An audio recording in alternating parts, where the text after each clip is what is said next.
Franchise Sports Media! Hello and welcome to another edition of The Main Event. I am your host, Dmon Q. Cotton. You can follow me on all social media platforms at Dmon_the boss. To my left is Griff and Kemp. You can follow all my socials at Griff and Kemp 51. And to my right, Kalani Lua, my socials, KLUA11. all right, guys, it is the big week, International Fight Week. That is the main event, but we have got to talk about what's going on in the fight world, boxing, MMA. We're going to talk about it all here, a part of Franchise Sports Media. Guys, okay, Ryan Garcia. You know, the crazy act is over. He got popped. He was denying it. Oh, he didn't even try to use the Canelo excuse of tainted meat. He's just saying it's a conspiracy. It's a conspiracy. But nope. Those test results came back multiple times, and he tested positive for Ostarine. That's SARM MK2866. If I was going to try a SARM myself, that would be the one that I would use because, you know, really low side effects on it if you really get into it. You know, if you know a guy who can hook you up with some SARMs, maybe the Ryan Garcia is trying to hit me up because I want to get a little bulked up myself. But what y'all think about Ryan Garcia out here getting popped, 1 year suspension? To me, myself, I think that his attitude should have levied an even higher punishment because it's almost that defiance of he doesn't care. And I think that the New York Commission, I would have hit him with 2 years. Nope, totally wrong for that. You cannot pull a Barry Bonds. He didn't have the right personality. We didn't like him. He didn't play the game the right way with the media and then add on to the suspension. If the rules say your first offense is a 1 year suspension, then that's what it is. We can't add it on because you want to be a character. You want to add to it. You don't want to go about it and then, oh, well, I'm sorry. No, in fact, and when I've said it on the show with me and Griff, why are we even caring what these athletes are putting in their body to this degree? I'm sorry. Have we seen these guys knock heads off in the ring? No, we have not. Have we, the life fantasy that they're taking off? Oh, I'm sorry. They're not going to be 88 years old. Thank you. Don't give me none of this. We've seen boxers who fought in the 50s, 60s, and 70s, still living to this day. May not be the best, but they chose to get into this profession. It's not like what he took is the reason why he did Devin Haney the way that he did. I'm sorry. I just don't believe in all that, okay? That was just his particular night. If they fought again, even if he was on this, Devin Haney might come out the best because if you look at it, Haney kind of went in there underestimating him, thinking it was going to be a walk in the park, thinking I didn't have to train hard for him, looking ahead at Shakur Stevenson, Tank Davis, other fighters on the horizon as well. So let's not act like, oh, well, if this wasn't on the table, Ryan Garcia wouldn't have been nothing. He's one of the best out there for a reason. Fast hands, good power. He was very confident in himself. Remember, he didn't make weight, so he was already a little bit heavier naturally than Devin Haney going into the fight. This is wrong technically by the rules, but I don't think there should have been a further suspension on this because he didn't play the game. I think that we need to be worrying more when it comes to Ryan Garcia. We need to worry more about not how long his suspension is, but will he ever get back to where he was before the Haney fight? Will he ever get back to that point where he was, where he had just defeated Haney? And this was all before we got the drug test news and everything came out. That man was on top of the world. Let's not deny it. He all the antics on social media, all, you know, the behavior. There's a lot of things going on with this man right now that we don't know. We don't know what's going on through this man's head. But it's likely that, you know, I'll relate it to another social media character now, former athlete, Antonio Brown. Antonio Brown goes, you know, his entire career with the NFL ends after streaking on the New York Jets field. And then next thing you know, he's on Twitter with his CTESPN thinking that it's all, you know, fun and games. But there's interviews out here where he's struggling financially, mentally. There's a lot of things going on. So I'm more worried about Ryan Garcia in the terms of will we ever see him get back to the level he was at? And will he ever get back to being, you know, instead of just fighting and boxing again, but actually contending for titles and fighting in big fights? Who knows? Tell you something, America, the world loves a comeback story. He's young enough, he looks good enough. A comeback story, they will love it if Ryan Garcia comes back. Shaboing boing. But really, I want to say, get off his meat. But I really want to say this right here.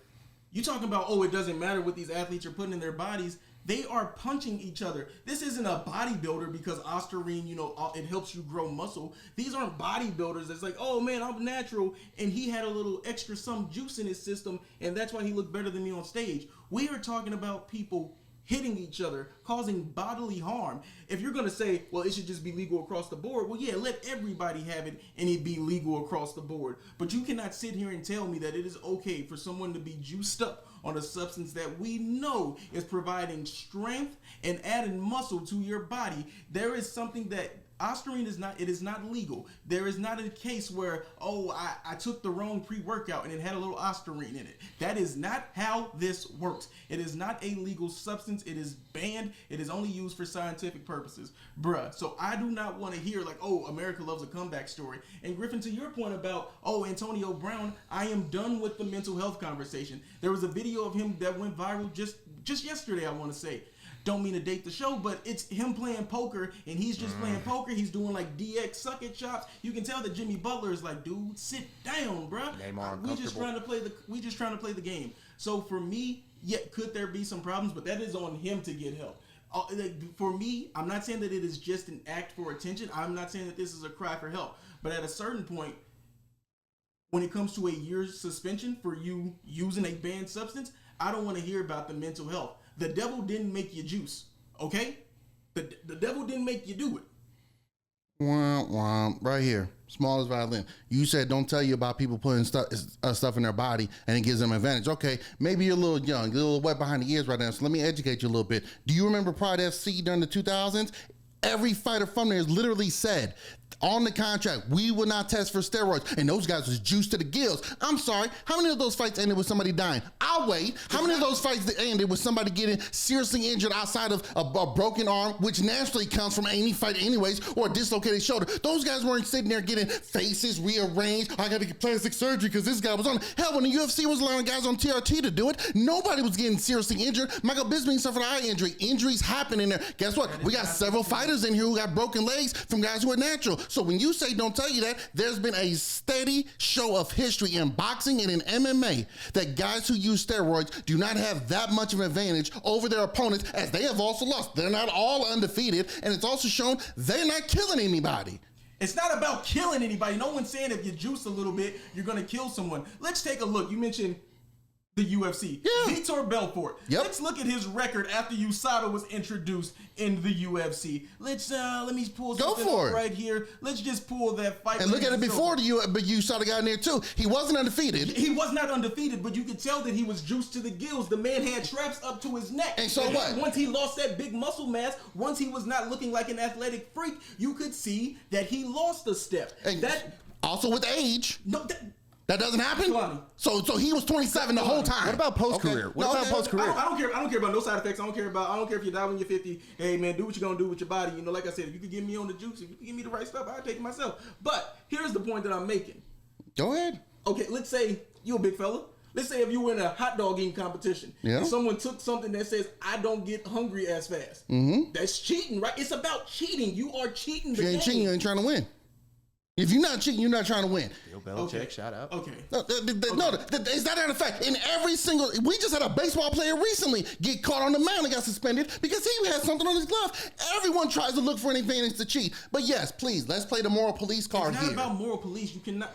Do you not want sports to have integrity? No, I'm a fan of wanting drugs in sports. I want these guys on the gills. I want these guys shot up. I want to see the best athletes in the world taking all the best stuff and go out there and give us a performance. I want them to be healthier, stronger, faster. I want it all, baby. I want NFL blitz to happen in real life. I want it all, baby, because guess what? It's my entertainment. It's no different than watching a movie with actors who are on certain supplements and they're doing stunts, but hey, the moral high ground is sports need integrity. So let's take an example in boxing again when Antonio Margarita had the plaster in his gloves. Miguel Cotto like a pinata. Yeah. That's okay too. Plaster in the gloves is okay as well. It's his opponent's fault that they didn't catch it like Shea Mosley trainer did. Shea Mosley finally caught it. All them other guys trainer, why didn't you catch it? Okay. Why didn't you catch it? Okay. Plain and simple. Griffin, do you have a rebuttal about this at all? I mean, this took a turn. You wanted to take the mental health approach. He wanted to take the, cheating is good for everybody approach. We got the moral high ground here. Listen. Okay. Regardless, steroids or not, this did take a very fun turn. But we do need to let's focus on the career of Ryan Garcia. We don't know where he's going to be. We know he has a year-long suspension. Mm-hmm. He's not going to fight. We also know that when hopefully he comes back and he still wants to box. I'm hoping that I said on the whole Antonio Brown comparison because I hope he doesn't go down that path where his career's over now and you get your money through Twitter or whatever you're doing with Antonio that. Brown is funny. He's funny. He's a good account, but I don't Crack financially. Yes, I don't like that category. It's a good one. It's for sure. I think we need to focus on can he mentally come back? Can he mentally get over all of this that's going on, the behavior? It's not going to last. He gets arrested in a Beverly Hills hotel for what, $15,000 of damage? That's a felony in California. So we don't know what he's going to be at. I hope we see him fight again. I think we all want to see him back, but I want to see him competitive, and I want to see him actually able to compete with guys like Devin Haney or maybe a Tank Davis again if that rematch ever happens. There's a lot of good options for him. He was in the ring after that fight. He a fan after Tank Davis got that last knockout. But let's look at Devin Haney as he is now 31-0 with a no contest under his record. So I know that Devin Haney, he has another fight already lined up.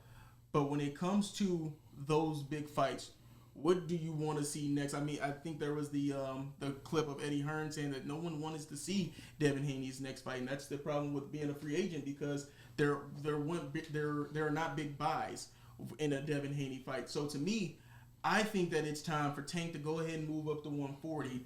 I would love to see that fight. Devin Haney, he can use the, I'm not even going to say it's not an excuse, it's the truth. He can use the fact that he fought a guy who was juiced up. Not only did he come in severely overweight, he did that to his advantage because not only was he overweight, he was also juiced up. So Devin Haney, I would like to see what's next for him. I know that in the court of public opinion, it does not matter. Those memes are gonna live forever. You got knocked down several times. Mm-hmm. But I would still like to see what's next. And I think that if Tank Davis could finally move up to 140, that's the fight I want to see. You know what, Tank? I want to see you fight Shakur at 135, but if you can move up to 140, Devin Haney needs an exciting fight. And I don't know who's going to give it to him. I mean, I think you just said it right there, though. Who's going to give him an exciting fight? He's a terrific boxer, one of the best. Doesn't have the most exciting fight style. So when we say, well, no one wants to see it, well, no one wants to see you fight guys we don't know when you already don't have an exciting style to go with it. Tank Davis can fight people we don't know because we know chances are he's going to knock them out. So are you going to give us something worth watching? Or are you going to give us 12 rounds of foot movement, working angles? I was trying to set traps, but never bit them when they took the cheese. Anything like that. I want to see Devin Haney back. He's still got Shakur Stevenson. Look, he can rematch Vasily Lomachenko. Since they're trying to figure out that it was a close bout, why not go with Lomachenko? He's clean. I'm going to go right ahead and say Lomachenko deserves it. We deserve it all to watch Lomachenko get another shot. That last one was ridiculous, all right? He got the decision win, but Lomachenko was boxing that head. Mm-hmm. He was boxing that head all day. Mm-hmm. I want to see Lomachenko get, especially after this last one he got. He's the IBF belt. He's the IBF lightweight champion. Why not? See, Haney, you know what's a perfect way to get this whole nasty Ryan Garcia saga of your career over with? Get back in there with Lomachenko. Get back and get that rematch going. And then you got a belt on the line for it too if you get the win. It's a win-win for him. Why not? I don't think he's ever going to move down, and I don't think Lomachenko, I think he is capped out his physical abilities at 135. I don't think moving up to 140 would be a good move for him. But moving on, before we get into the UFC, I do want to mention one last thing in the world of boxing since the last time that we spoke. Jake Paul, Platinum Mike Perry, 8-round cruiserweight bout on the original date that the Mike Tyson fight was supposed to happen. We excited for this? No. Jake Paul and the Bare Knuckle King? No. Yes. No. Kalani, I'm going to let you go first because I'm a Griffin on this. No. Why not? Can't stand Mike Perry. Okay. Cannot stand Mike Perry. That's fair. He found out he had 2% black in him, and the first thing he wants to do is drop the N-word. I'm sorry. I don't want to support nobody like that. Or there's a couple guys in the UFC who we're not talking about, so I ain't going to bring their names up. I could care less when they fight. I don't care if they got a title, fighting for the title. I could care less. In fact, every time they fight, even if they fight a brother from the UK, I'm rooting for him, not the guy from America. Because you choose to be ignorant like that, I want nothing to do with you. I don't want to talk about you. I don't want to root for you. I don't care about this fight. It's on Netflix. I'll probably watch it for the sake of the show, and that's really all that matters. But I don't care about this fight. I do not care. Okay, excuse me, real quick. Go ahead. So, what do you do after a fight when a fighter jumps over the cage and they dap up the former president Donald J. Oh, I unfollowed them on Twitter. So you unfollow them on Twitter? Mm-hmm. Okay. So in fact, hold on, I wasn't following him on Twitter. There are a lot of fighters that you are blocking out your eyes that you don't want to see. Not at all. Because here's the difference. I'm sorry, this is a tangent. Jorge Masvidal, fan of Donald Trump. Justin Gaethje, I believe Michael Chandler is. Kamaru Usman is. Either one of them, Masvidal, you could say falls into this. Hold on. Either one of those guys talk ignorant about culture, religion. Any of them go that particular route when they're talking trash? They've been in some big fights. Any one of them go that particular route? No, they do not. It's a difference between, I could, look, like Dana White has said, I really do not care who you want to vote for politically or what party you're with. And excuse me when I said I don't follow him because I wasn't following him on X initially. But I was just like, okay, cool. How do you carry yourself? Do you carry yourself like a knucklehead, like an ignorant POS? Or do you go out there and just say, hey, listen, this is who I align myself with, but that doesn't mean I got to be a horrible person. No, it does not. So guess what? I still root for you in that particular sense. You got your own reasons for why you want to vote for him. I don't know why. Speaking out. So yeah, dab them up if you want to. Hell, Joe Rogan dapped them up. DC dapped them up. Not gonna sit here and not listen to their stuff. I still like them. How you carry yourself is what's more important than who you vote for. Joe Rogan has also said the N-word. Are you gonna cancel him as well? No, because I also watched when he said it, when it happened, and the context and when it was going on. He wasn't sitting there trying to say, "Oh, I can say the N-word now," and he's even walked it back. Okay, I'll move. He's a good enough person. I'll move on. Griffin, about the actual fight. Please do. About the actual fight. This is the type of fight Jake Paul and Logan Paul, if he ever boxes again, this is what I want to see. Yes. I don't want to see them fighting old dudes. I don't want to see them fighting very honorable men with honorable careers, but are much, much too past their time. I want to see Jake Paul get in the ring with a psychotic, problematic king of the bare knuckle world. That is like the type of carnival, freak show. Even dabble a little bit in that wrestling world. It gives me those type of vibes. I want to see those two go in the ring together, absolutely slug it out. And hey, there's a lot of people who hate Jake Paul. There's a lot of people who hate Mike Perry. It's just going to be a matter of who everyone could tune in to see their least favorite fighter get slept. All right, now we are going to get into the main event before we talk about International Fight Week and the UFC 303 pay-per-view card. Let's talk about the UFC and their Fight Night card in Saudi Arabia. All right, guys. I think we can put to bed the new claim of the new gloves don't provide knockouts. I don't know if you guys saw that. It's like, we haven't seen that many knockouts with the new gloves. I think it's been fixed now. Yeah. I think we saw enough in this card here where it's not the gloves, okay? No. So let's calm down with the social media outrage. Main event, Robert Whittaker, a quick first round knockout. I mean, Khamzat Chimaev had to pull out of the fight. Who knows when we'll ever see him again? If ever. Wait, hold on. I do apologize. I was moving around real quick. My query was, can you repeat that again? Because the last part you just said, can you repeat that again? Because I didn't hear it. Khamzat Chimaev? Khamzat Chimaev. Yeah. He had to pull out of the fight? Yep. Yeah. Again? Yes, sir. Yes, sir. How's the Wolf? The one and only. My brother. Wow. I did not know that. Surprise, surprise, surprise. Griffin he got the wolf tattoo on his back. I was drinking that Kool-Aid for a little bit. No. It's gonna be time for Griffin to be a fan in a little bit. Yeah. It's gonna be time for. I'm gonna clear out for you. He a fan. Yeah. That's why she's there. Yeah. And I'm gonna let him be a fan real quick. But was there any fight that stood off on this card that you guys would want to hit on? I mean, the Volkov-Pavlovich fight, that was just two big heavyweights going at it. And I'm not gonna lie, I had it all wrong. I thought Pavlovich was gonna go in there. I know he had that loss to Tom Aspinall, but I really thought, and this is the bias in me, if I see you look good at the UFC Apex, I'm a fan. Because like when you see people up close, when you're like, oh my God, his power, it's deafening. The first round knockout streak that he had in the UFC, this guy is a monster. But to see a guy that had the reach on him, that was just able to outstrike him, was impressive to see. It's one of those evolutions of the heavyweight division in the UFC where it's, you can't just be big and not be able to move. I know we were past those days, like the mid-2000s a little bit. But Alexander Volkov, he impressed the hell out of me. That one of the most impressive performances on the card. Yeah, Slender Man got it done. Pavlovich, scary dude, but I agree. That fight, that outcome, the little shove we got at the end too, that was overall amazing fight. I mean, there's so much to pick from what happened during this card. I mean, you can look at the Johnny Walker. You know, we got another meme. Another Johnny Walker getting knockout meme, unfortunately for him. You hate to see it. I thought he was going to win. Absolutely. Maybe that was a pick. He could have done better. He'll be back. I guarantee he's going to be back. I think what really stood out to me probably is going to be Robert. I mean, you kind of have to pick Robert Whittaker just because Robert Whittaker is one of my favorite fighters.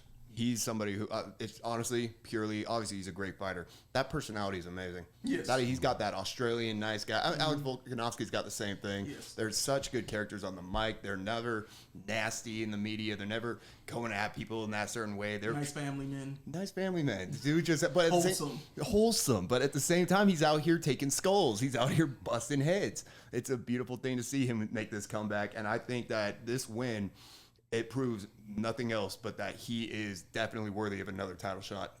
No doubt. Another guy that I want to talk about that just looked great on this card, and I don't know when we'll ever see him in the U.S., Shaur Magomedov, where he, for those that, yes, exactly as Kalani is putting the hand over the eye, he is fighting with one eye. How is he so good with one eye? Yes, he is from Dagestan. He is serious. Dana White said in the post-fight press conference that, yeah, we're just going to keep him over here. So he is exclusive to the future Saudi cards and the Abu Dhabi cards because the commission will not clear him in the U.S. because he is literally fighting with only one eye.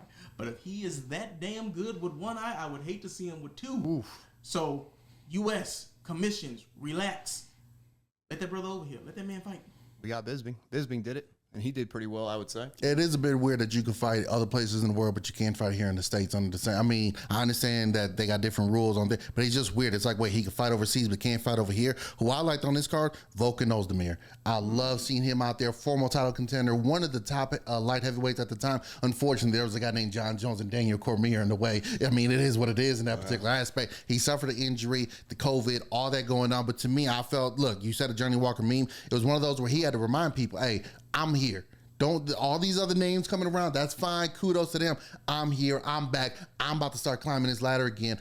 He's got power. He's aggressive. He's a smart fighter. When he smells blood in the water, he goes into attack mode, but it's not wildly uncontrollable. It's a very tamed beast that he attacks you with. And we start here against Johnny Walker. So I'm very excited to see what goes on with him. Gaslam, I mean, he's got to figure it out. I don't know what it is. Look, from one big guy to another, man, I get it. But at the same time, I'm not a professional fighter, okay? You are. Please just find a division. This kind of goes into the idea of why doesn't the UFC add another division or two? 195, 165, move 170 to 175. Now, every 10 pounds, you got another division. For fighters like this that kind of struggle with that weight management, there's a division for you now, 175 or 195, whatever the case may be. And then just very quickly, just piggyback on what you guys said, Robert Whittaker. My gosh, man, if it's not for someone named Israel Adesanya, Bobby Knuckles is probably the second greatest middleweight of all time behind Anderson Silva. So this guy, and like you guys said, man, family man, but you know every time he steps in there, he's going to give you a show. Kudos to him. Main event, short-term opponent change. Surprise, surprise. But he went in there, handled business. He said he's ready and healthy to go out for the next fight to be a stand-in in case anything happens with DDP, piece of shit, and Izzy. So we'll see what happens there. Okay, Griffin, now this is the time before we get to UFC 303. This is your time. I even put it in the rundown, a timeline of Conor McGregor pulling out of this fight. For those of you who do not know, but I'm sure if you are watching or listening to us, you know that Griffin is maybe the number one Conor McGregor fan. Yes, sir. Number one. What did you think about your man, your hero, your idol, pulling out of a fight because of a baby pinky toe injury, brother? Okay. I need you two listening nice and clear and everyone else watching. This man should not be receiving the scrutiny he is receiving right now. That is ridiculous. Look where he's came from. Look what he's dealt with. Look what he's done for your favorite promotion. There's too much respect that we need to be showing Conor right now and that he's not getting. All right, let's start with the timeline. It starts off, what was it? It might have been the night of the day after UFC 302, the Ireland press conference, which all Conor fans and most UFC fans and MMA fans should have been excited for, gets canceled. That was a really rough way to start. That put everybody on edge. And of course, throughout this entire timeline, we are all provided by information by Ariel Helwani, the best in the game. So after that, a little bit more rumbling started happening. They canceled the press conference, but the fight's still on. Fight is still good. No updates on that. Then we get a little bit of rumblings. There's still some going on. Nobody knows whether it's on Chandler's side or McGregor's side, but things are not as great as they seem. But during this time, the UFC continues to drop McGregor, UFC 303 promotions. They're still promoting it. They're still on the airways, on everybody's screen saying, buy tickets, come. Then we get unfortunate news that Conor McGregor pulls out from UFC 303 due to an undisclosed injury. Nobody knows what it is, and everybody's deepest fears were he did something to the ankle again. The ankle is messed up. It's bad. But nonetheless, Alex Pereira, Yuri Prochazka 2 gets booked. Now that will be the UFC 303 main event we see on Saturday. Dana White and everybody else with a platform comes out, and everyone's starting to pity Michael Chandler. He becomes the meme of the week. Unfortunate for him because of this pullout. And then finally, Conor reveals on social media that it was due to a busted pinky toe. I believe the same pinky toe, the same foot that he busted the ankle on. Now, the reason he deserves some respect from you two, at least, is the fact that that toe, if it is that same ankle, why risk that? Why risk an entire comeback where you need to win? Everybody knows it. You know it. You need to win. Whatever fight, whoever you're up against, you got to get the victory. Or this entire Notorious One train is going off the rails, and it's, it's done so. Hell of a run. He doesn't want that. He wants to continue. So why risk a busted pinky toe being the thing that takes down the entire career of Conor McGregor? Hell no. Hell no. Lonnie, I'll let you respond to that. Why? It was just a bruise. Why not just take some ibuprofen and drink water? It's just a bruise. He pulled out of it. Same thing he told Rafael dos Anjos when he heard his damn thing. It's just a bruise. Oh, it's my pinky toe. Come on, man. You're supposed to be a fighter, a warrior, a gladiator. Look at the itis. Now look at him, whining and crying. He's still talking? No. He's still talking? I didn't interrupt you. I did not interrupt you. My bad. I did not interrupt you. My apologies. Okay. So now when the shoes come back around, well, we gotta give this man respect. Bullshit. That Notorious train, that's been derailed a long time ago. Habib did it. Diaz did it. Dustin Poirier did it. And Caleb was going to do it himself. This man, at one point in time, was a great fighter.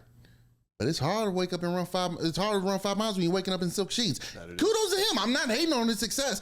Is the mentality still there for him to want to be that guy? He sounds like it when he talks about it. And I do respect the fact that, hey, if you're injured, you're injured. But this is the same type of injury that other fighters have pulled out from, and yet he bashed them. So now when the shoe's on the other foot, or at least the right foot, not the left foot, it is what it is. Guess what? Conor McGregor, you let everybody down. You were supposed to come back at 300. You didn't get all the juice out your system and whatnot. You're supposed to come back now. You didn't. Now you get injured. When's he ever going to come back? I don't know. Will he ever come back? Michael Chandler now has been waiting for 7 years straight. 7 years this man's been waiting. That's not been that long. Feels like it. Feels like it. Feels like it. Exaggeration for effect. That he's been waiting to fight this dude. He even said, I'll fight you at middleweight. You're that big and chubby. You're all that whiskey in you. I'll fight you there. Kinda don't want the smoke. He don't want the smoke, Griff. Scared. All right, before we get to the actual card on UFC 303, Griffin, I just want to say something to you. You know who you sounded like? Yeah, who? And you know who you're gonna laugh at this one a little bit. Let's hear it. You sound like the same people who be defending Caitlin Clark. No. Yeah, you gotta show some respect. Yeah, you gotta show some respect for what he's done for the game, the sport. That's it. That's who you sounded like. So go to bed tonight. You was one of them. They might be right. Now that he's saying it, I might be a Caitlin Clark fan. I need to get a jersey. It's true. It's true. They both did a lot of big things. But first of all, she's not in the same realm. She's not in the realm of a McGregor. She's hot stuff right now. She's hot stuff. She's not notorious. She's not legendary. Not yet. You UFC fighters, you like getting big paydays. You like full arenas. You want red panty nights, right? Conor McGregor for it. Everyone wants that red panty night. Everybody wants to be on the card that I'm on because they know that's red panty night. Yes, sir. Yeah. I mean, Caitlin was doing that as a teenager during college, but hey, you know. Oh, my God. Oh, shout out CC, man. Yeah, that was a good one. That was good. Man. But, okay. UFC International Fight Week. 30th. Anniversary of the UFC. It's all taking place this weekend, guys. This card, even though we were deprived of the biggest moneymaker in UFC history, for now, we have a great card headlined by Alex Pereira and Yuri Prochazka for the light heavyweight championship. They said, hey, Jamal Hill, Khalil Roundtree, that fight, once Khalil was out, I kind of, Jamal, just take it easy. I love the addition of what they made with the co-main event, Brian Ortega and Diego Lopez. I mean, so they really did what they could to salvage this card. This main card is looking good. Ian Machado, Gary, Michael Page. That's going to be an exciting fight. Yep. So I've got to ask, guys, it could be the main event. It could be the easy answer, could be your best answer. But which fight are you most excited for on this card, UFC 303? You know what? Honestly, the main event's out. I'm going to go with the co-main event. Brian Ortega, Diego Lopez, two guys. Lopez trying to get up there for a title shot. Ortega trying to get back into the title shot picture. These are two high-level elite grapplers, but they have shown that they're not afraid to scrap and throw some leather as well. So both of these guys might cancel each other out in the grappling department, or they might say, hey, let's take a round and a half, and let's see who is the best grappler at 145. I'm very excited for this particular bout. The pride, the energy, both of these guys always kind of win, lose, or draw. These guys bring it every time. And when you get fighters like that, where evenly matched, and every time they fight, they come forward. They're coming for the performance of the night card, the fight of the night bonus. When you get that, we get magic. We got that with Poirier Chandler, Poirier Gaethje, Oliveira, etc., etc., etc. So these two matched up. The main event is awesome, and boy, I can't wait for that stare down. The chills there. But the co-main event is equally as exciting for me going into 303. That's fair. That's fair. I'm going to go ahead and pick the only Irishman left on this card worth a damn. We got undefeated Ian Gary taking on Michael Page, the newcomer. They're both coming in. They're going in there. And this one right here, this one is to decide who's really a contender at welterweight. Who's really going to be in the picture of having an opportunity to fight, whether it's a Leon Edwards or a Belal Muhammad, if that can happen. This fight is so unique because these two are some crazy strikers. We got Michael Page's crazy. We saw that when he fought Kevin Holland. That's a real interesting style he's got. I'm interested to see how it looks against a young guy like Ian Gary, who's got the length, who's got the speed, and he's got that Irish pride in him. I think this fight will absolutely be fireworks, and I believe it's the one. I believe it opens up the main card. So the main card is going to start off with a bang, boys. A part of International Fight Week that UFC does a great job of presenting, the expo for fans to go to, is that during the week, it's the Hall of Fame. And someone on this card that should be getting inducted into the Hall of Fame instead of fighting is Andrei Arlovski, a man who was heavyweight champion in, I want to say, the year 2004. And am I really excited about this fight? No. But what I do want to say is, my brother, go home. Go home. It's over. Plus 220 underdog in this fight, where it's. I just wanted to point that out. We got a 45-year-old man on this card. Man, if you still got the passion for it, man. Ryan Couture was kicking ass at 45. Cub Swanson's on this card. We got some old boys against on this Andre card. Touchy-Feely, and I love Andre Feely. And Touchy-Feely. That's a nice rating. I'm not going to lie. Minus 192 for Andre in this fight. Wherever you can find it, always shop around, but look for the knockout. I can see that. I know Cub Swanson is a tough guy. He's a legend in the octagon. Mm-hmm. But Andre Touchy-Feely,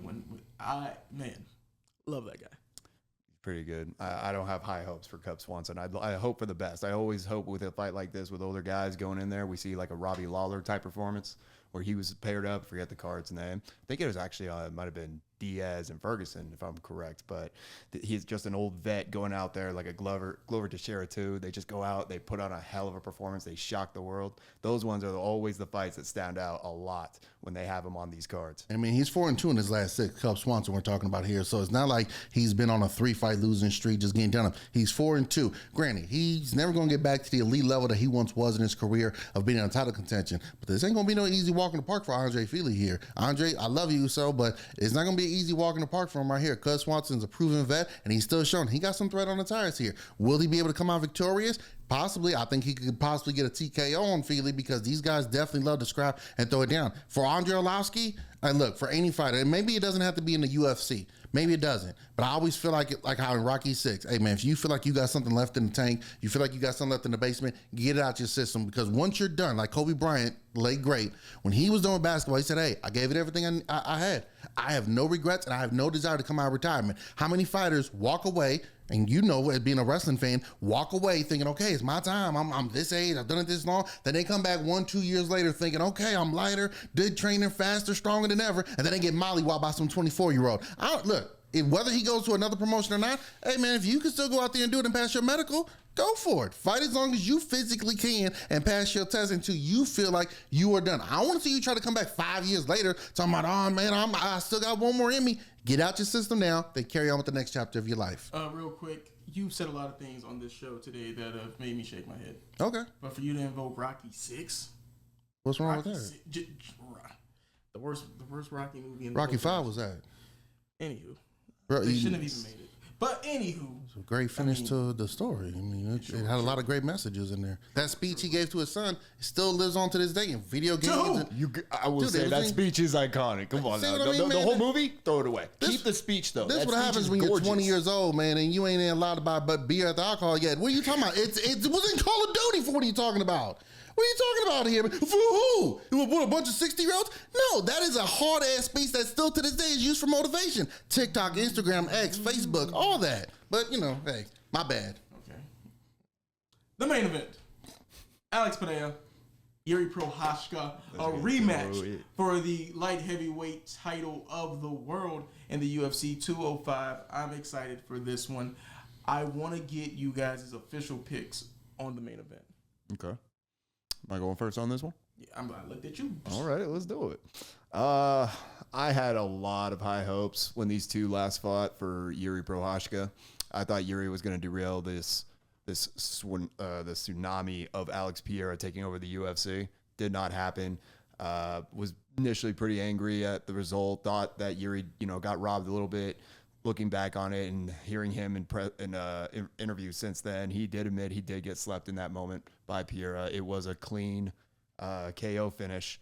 So after that, considering that, seeing where Pereira is right now in his career, and he's just he's a nightmare. Nobody wants to stand in front of him. Yuri's just a badass, so he's gonna do it. But I think I'm gonna have to go with Alex Pereira on this one. I think he gets it done. It's definitely gonna be by knockout.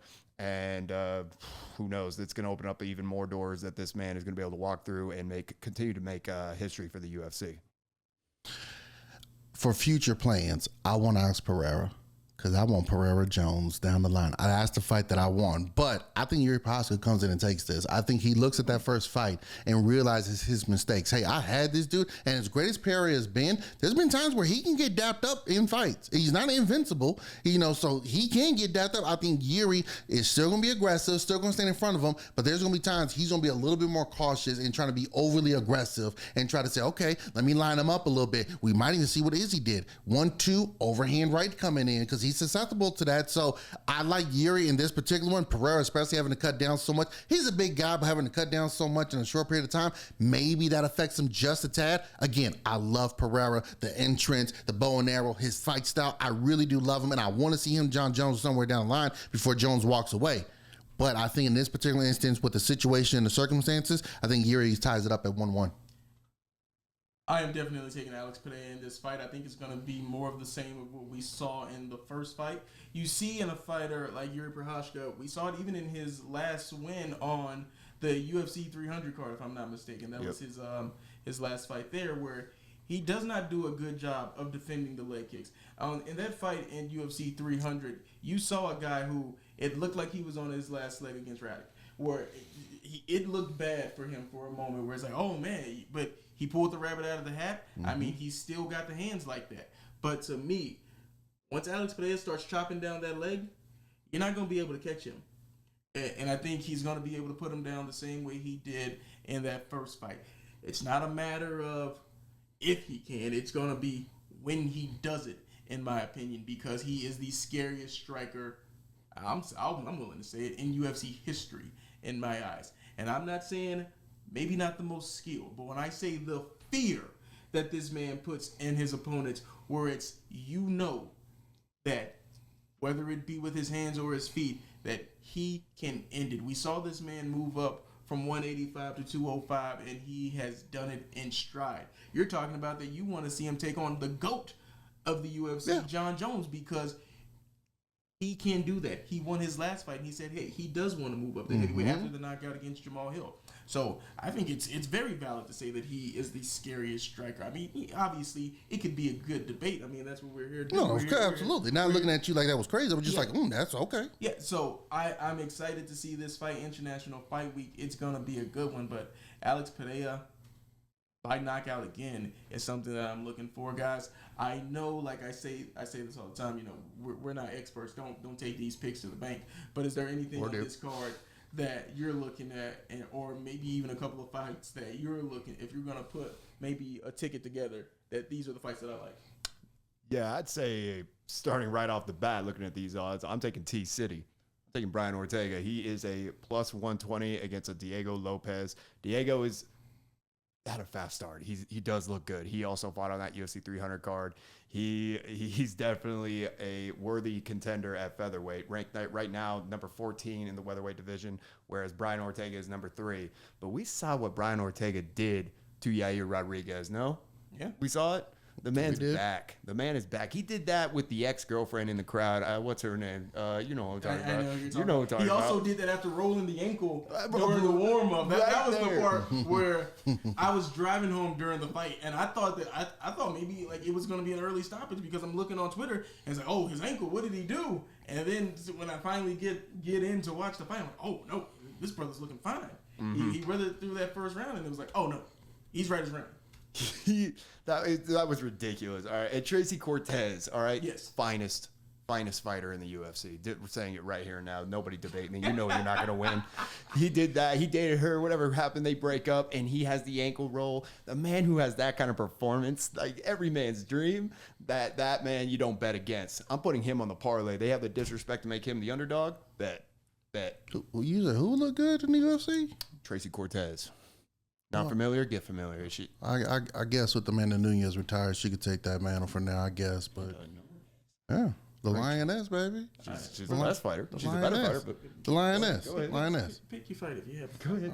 Oh, I thought he brought it up, so I was just piggybacking off that. But okay, I like Jillian Robinson against Michelle Waterson. Michelle Waterson is 1-6 in her last 7 bouts. She's a terrific fighter. She's never an easy outing, but she's been struggling the last few times. Excuse me. She's been struggling the last few times, losing 4 in a row. Jillian Robinson, she's got submissions. She's on a bit of a win streak, looking to put things together. I think she could go in there, make this a bit of a grappling match, take Waterson down, and possibly get a submission or just ground and pound it for the game. So I like that particular one in that case. And then you know what? Just because he doesn't have a Wikipedia page, I like Charles Jourdain against Jean Sylvia.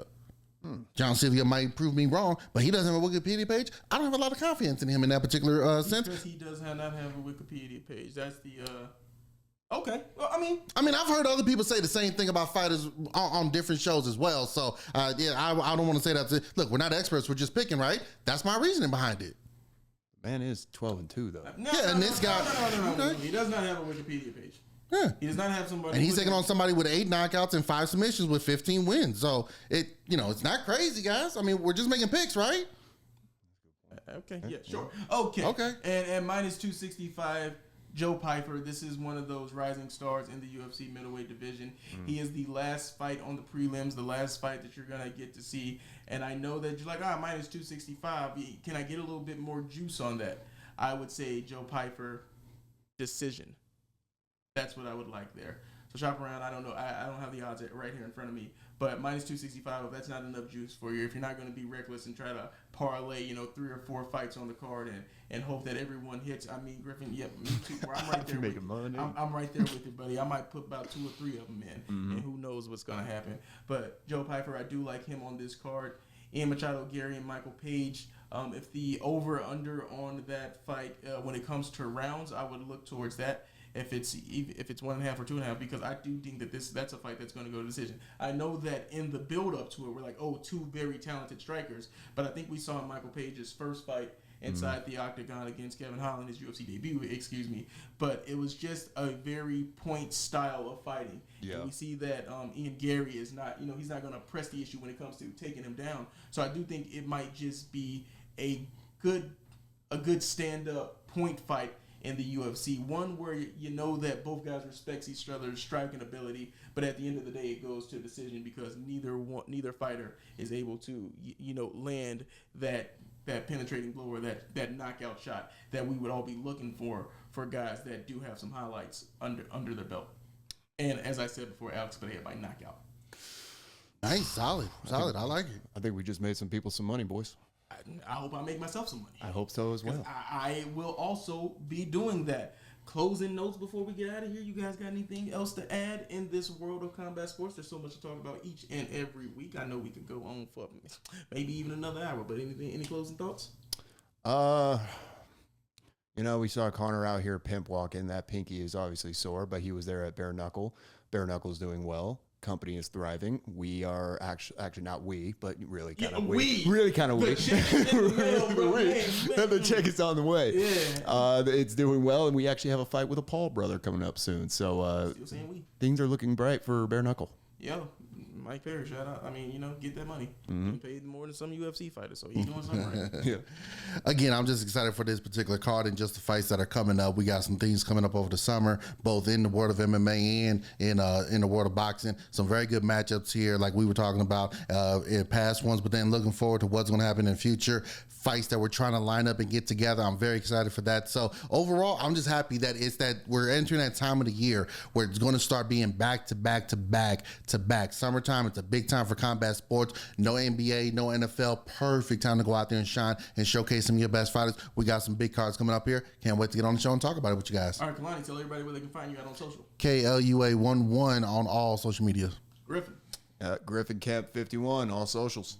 And I am Dmon Cotton. You can follow me at Dmon_the boss on all socials. And check out everything, and I mean everything, on the Franchise Sports Media page on YouTube. Check out on Instagram if you just want to get a couple of bite-sized clips. And remember to protect yourself at all times, everybody.